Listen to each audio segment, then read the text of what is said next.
Many centuries later, Charles Dickens wrote of a 19th century hospital in London, and I quote, "The dim light which burnt in the room increased rather than diminished the ghastly appearance of the hapless creatures in their beds, which were ranged on 2 long rows on either side." The scene, I should think, was not very different in many a larger medieval hospital as the sound of chant arose from the chapel altar, which was the principal therapy available once urine had been tested, poultices applied, and simples or herbs given out.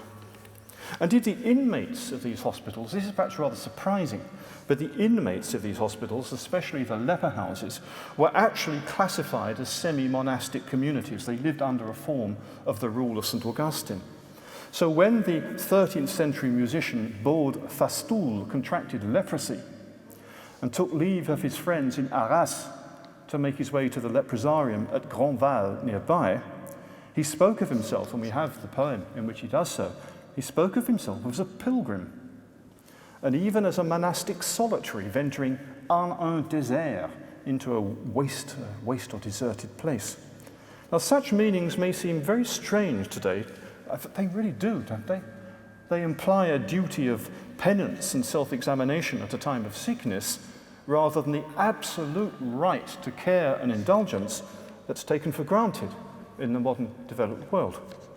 But pilgrimage and monastic withdrawal provided medieval sufferers who had so few other resources with 2 of their most potent metaphors for giving meaning to the grave changes in their lives that sickness might enforce. Indeed, I'd like to conclude by saying that hospitals, it seems to me, were very rich in metaphor and association.